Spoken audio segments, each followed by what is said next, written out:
During my junior year, unfortunately, I lost a friend to suicide.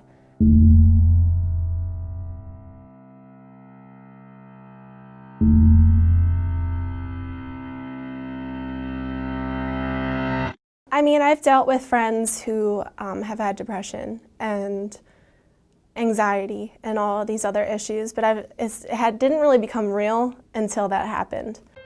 And you kind of just don't think about it day to day, how people feel so low and they don't think that there's anyone to talk to or there's a way out of this dark place that they're in. And it wasn't real until that happened, and it just caused me, it made me want to do something about it. I was NJAC rep of the Student Athlete Advisory Committee. I played basketball my 4 years here.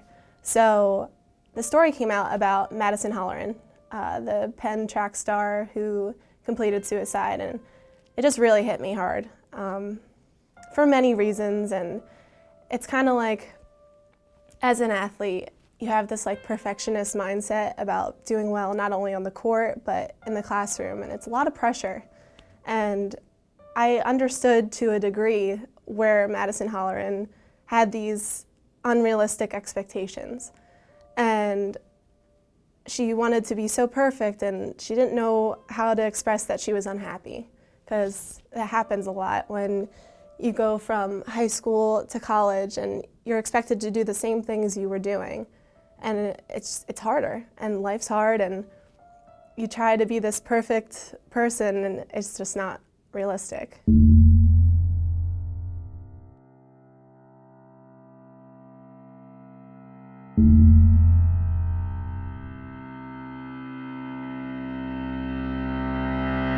To start off with, I'm a type A perfectionist. So coming here, well, I went to Montclair State my freshman year.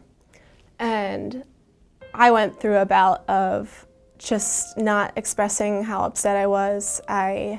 Montclair, while it's a great school, it just wasn't for me. And I spent 7 months there before I truly broke down and reached out to my parents and explained how unhappy I was. And they had no clue, which is the saddest part. And it's like that for a lot of people, and especially for athletes, because we have in this mindset that we have to perform well not only in the classroom, but on the court. And especially ingrained in athletes, it's this no pain, no gain mentality. And we have it instilled in us that maybe we're supposed to feel this way. Not everyone, that's not for everyone, but we think that it's gonna, which is good, we think that it's eventually gonna get better, but we ignore the fact that we're so upset and we don't express it. And we need to realize that you're allowed to be upset, you're allowed to be sad, you're allowed to be human.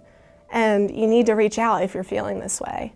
And these pressures that we have, they are a lot. It's a lot to deal with, and it's okay that you express that it's a lot, and it's okay to reach out for help.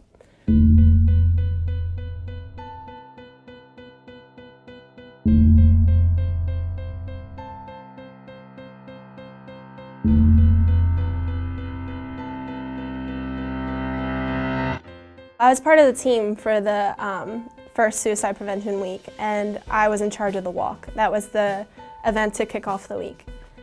Well, it meant a lot to me. The first Suicide Prevention Walk, we collected 1,100 pairs of shoes to represent the amount of college students who take their lives each year. And we lined the walk with it.